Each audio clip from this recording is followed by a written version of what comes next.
Hello friends, स्वागत है आप सभी का हमारे चैनल जीएस स्टडी गार्डन पर। आप जैसा कि आप लोग जानते हैं, डेली हमारे चैनल पर सी टेट का प्रैक्टिस सेट कराया जाता है। इसी क्रम में आज हम लोग हिंदी का प्रैक्टिस सेट नंबर 4 देखेंगे। अगर आप लोग इसके पहले का प्रैक्टिस सेट नहीं देखे हैं तो आप लोग हमारे चैनल पर जाके देख सकते हैं। वीडियो शुरू करने से पहले अगर आप लोग हमारे चैनल को पहली बार विजिट कर रहे हैं तो प्लीज़ चैनल को लाइक, शेयर एंड सब्सक्राइब जरूर कर दें और डेली सी टेट से संबंधित वीडियो का नोटिफिकेशन पाने के लिए बेल आइकन को अवश्य प्रेस कर दें। हम लोग कम समय में इसको कंप्लीट करेंगे। आप लोग अपना स्कोर कमेंट बॉक्स में जरूर बताइएगा। चलिए पहला देखते हैं। पहला क्वेश्चन, माता पिता शब्द युग्म है। माता पिता शब्द युग्म क्या है? सार्थक, निरर्थक शब्द युग्म है, सार्थक शब्द युग्म है, निरर्थक शब्द युग्म है या फिर पुनरुक्त शब्द युग्म है। तो देखिए, माता पिता शब्द जो युग्म है वो सार्थक शब्द युग्म है, तो इसका राइट आंसर हो जाएगा ऑप्शन बी। चलिए अगला देखते हैं। देखिए, एक सी टेट एग्जाम में आ चुका है, भी शब्द है, आ चुका है कई बार। क्रिया, क्रिया विशेषण, संबंधवाचक या फिर निपात। देखिए, भी जो शब्द है वो है निपात होता है, तो ऑप्शन डी इसका राइट हो जाएगा। अगला देखते हैं। इसके विपरीत हर घर की दूसरी सच्चाई यह भी है कि के रेखांकित अंश का समानार्थी शब्द है। रेखांकित जो शब्द है वो है सच्चाई, इसका समानार्थी शब्द क्या होगा? सुक्ति, वास्तविक, वास्तविकता, सद्वचन। तो देखिए, सच्चाई का जो समानार्थी शब्द होगा वो होगा वास्तविकता, तो ऑप्शन सी इसका राइट हो जाएगा। अगला देखते हैं। कौन सा शब्द अव्यय नहीं है? आज, कल, इधर, किसे। तो अव्यय जो नहीं है वो है ऑप्शन डी, किसे।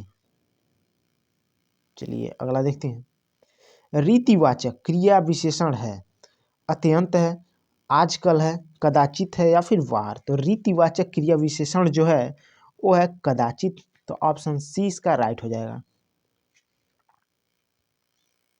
अगला देखते हैं। गुणाकेश का संधि विच्छेद क्या होगा? गुणाधन केश, गुणा के धन ईश, गुणा का धन ईश, गुणधन आकेश। तो देखिए, गुणाकेश का जो संधि विच्छेद होगा वो होगा गुणा का धन ईश, ऑप्शन सी इंपॉर्टेंट है, राइट हो जाएगा। चलिए अगला देखते हैं। अगला दिया है, सामान्य शिक्षण में प्रयुक्त होने वाले किसी एक कौशल में कुशलता अर्जित करने के लिए किया जाता है, क्या किया जाता है? अल्पकालीन शिक्षण किया जाता है या फिर दीर्घकालीन शिक्षण या फिर अर्धवार्षिक शिक्षण या फिर उपयुक्त में से कोई नहीं। तो देखिए, सामान्य शिक्षण में प्रयुक्त होने वाले किसी एक कौशल में कुशलता अर्जित करने के लिए जो है अल्पकालीन शिक्षण किया जाता है, तो ऑप्शन ए इसका राइट हो जाएगा। अगला देखते हैं। दिया है, इसके माध्यम से जिन चित्रों, स्ट्रिपों व शाब्दिक उदाहरणों को देखा या पढ़ा जा सकता है वे छात्रों के लिए क्या कहलाती हैं? अधोतन सामग्री, ऑप्शन बी दिया सहायक सामग्री, ऑप्शन सी दिया शिक्षण सामग्री, ऑप्शन डी दिया उपयुक्त में से कोई नहीं। तो देखिए, इस प्रकार की सामग्री को कहते हैं अधोतन सामग्री, तो ऑप्शन ए इसका राइट हो जाएगा। अगला देखते हैं। शिक्षण का प्रयोग मात्र ज्ञान करता है, अर्थात शिक्षण का प्रयोग किसका मात्र ज्ञान करता है? भाषा का, व्याकरण का, साहित्य का या फिर इनमें से कोई नहीं। तो इसका देखिए राइट आंसर हो जाएगा ऑप्शन ए, भाषा का। अगला देखते हैं। शिक्षण के लिए कितना समय उपलब्ध होना होगा, कितना कार्य कक्षा में किया जाना है, अन्य सब आधारों पर विपरीत किया जाकर की जानकारी आवश्यक है। एक बार और प्रश्न देख लेते हैं। शिक्षण के लिए कितना समय उपलब्ध होगा, कितना कार्य कक्षा में किया जाना है, अन्य सब आधारों पर वितरित किया जाकर की जानकारी आवश्यक है। ऑप्शन ए दिया अवधि या समय की, ऑप्शन बी दिया अवधि की, ऑप्शन सी दिया समय की, ऑप्शन डी दिया है उपयुक्त में से कोई नहीं। तो देखिए, इसका राइट आंसर हो जाएगा ऑप्शन ए, अवधि या समय की। अगला देखते हैं। वे सभी साधन जिन्हें सुनकर बालक पाठ को सरलता एवं शीघ्रता से सीख सके कहलाते हैं? दृश्य साधन, दृश्य श्रव्य साधन, दृश्य साधन या फिर इनमें से कोई नहीं। तो देखिए, वे सभी साधन जिन्हें सुनकर बालक पाठ को सरलता एवं शीघ्रता से सीख सके वो हो जाएगा, देखिए सुनने की बात आ रहा है तो श्रव्य साधन होगा, तो ऑप्शन ए इसका राइट हो जाएगा। अगला देखते हैं, ये ऐसे साधन हैं जिनमें बालकों की दृश्य श्रव्य दोनों ही इंद्रियों का प्रयोग एक साथ होता है। कौन से साधन है? दृश्य श्रव्य साधन, श्रव्य साधन, दृश्य साधन। तो देखिए दोनों इंद्रियों का प्रयोग होगा, तो ऑप्शन ए इसका राइट हो जाएगा, दृश्य श्रव्य साधन है। अगला देखते हैं, भाषा में सतत और व्यापक आकलन का उद्देश्य क्या होता है? वर्तनी की अशुद्धि के बिना लिखने की क्षमता का आकलन, भाषा के व्याकरण का आकलन, भाषा के मौखिक और लिखित रूपों में प्रयोग की क्षमता का आकलन, पढ़कर समझने की क्षमता का आकलन। तो देखिए भाषा में सतत और व्यापक आकलन का जो उद्देश्य होता है वो होता है भाषा के मौखिक और लिखित रूपों में प्रयोग की क्षमता का आकलन। तो ऑप्शन सी इसका राइट हो जाएगा। चलिए अगला देखते हैं। अगला है, भाषा कक्षा में विभिन्न दृश्य श्रव्य साधनों की उपयोग का उद्देश्य नहीं है। नहीं है तो देखिए ऑप्शन ए दिया है, आधुनिक तकनीक को कक्षा में लाना, सभी प्रकार के बच्चों की आवश्यकताओं का ध्यान रखना। ऑप्शन सी दिया, सीखने सिखाने की प्रक्रिया को रुचिकर बनाना। ऑप्शन डी दिया है, विद्यालय प्रमुख के निर्देशों का पालन करना। तो जो उद्देश्य नहीं है वो है ऑप्शन डी, विद्यालय प्रमुख के निर्देशों का पालन करना। चलिए अगला देखते हैं, घर की भाषा और विद्यालय में पढ़ाई जाने वाली भाषा। ऑप्शन ए दिया, सदैव टकराहट से गुजरती है। ऑप्शन बी दिया, सदैव समान होती है। ऑप्शन सी दिया, समान हो सकती है। ऑप्शन डी दिया, सदैव अलग होती है। तो देखिए समान हो सकती है, ऑप्शन सी इसका राइट हो जाएगा। अगला देखते हैं, प्राथमिक स्तर पर हिंदी भाषा शिक्षण के लिए सबसे अधिक महत्वपूर्ण क्या है? भाषा प्रयोग के अवसर, पाठ्य पुस्तक, उच्च स्तरीय तकनीकी यंत्र या फिर व्याकरणीय नियमों का स्मरण। देखिए प्राथमिक स्तर पर हिंदी भाषा शिक्षण का सबसे अधिक सबसे अधिक महत्वपूर्ण है वो है व्याकरणीय नियमों का स्मरण।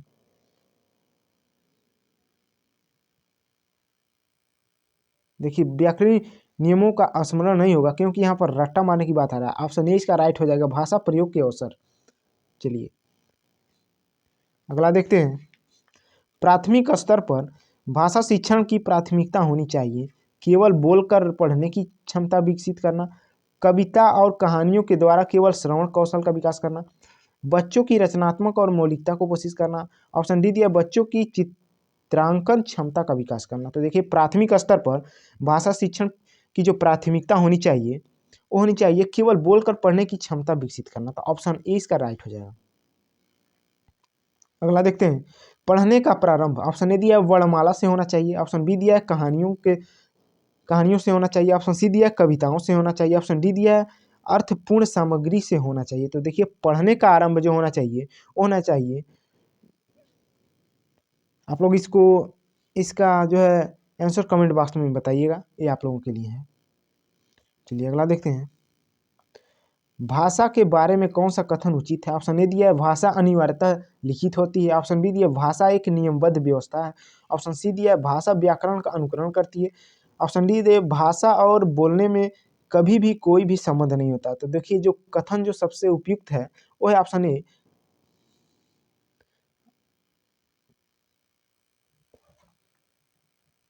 देखिए इसका उचित कथन ऑप्शन बी होगा, भाषा एक नियमबद्ध व्यवस्था है। चलिए अगला देखते हैं, देखिए देखिए इससे आप लोग डिस्टर्ब मत होइएगा। ये जो प्रश्न संख्या दिया है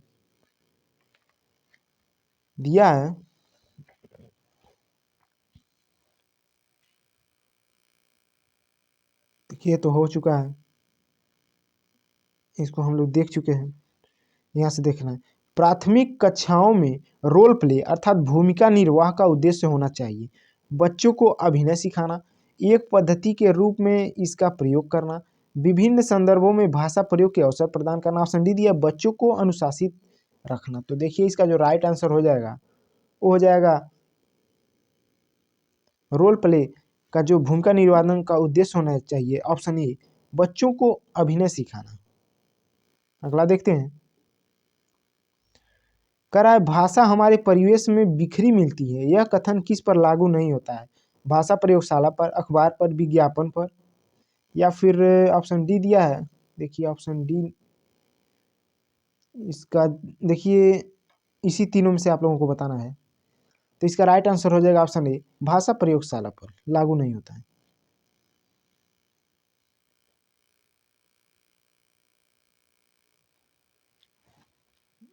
देखिए इसका,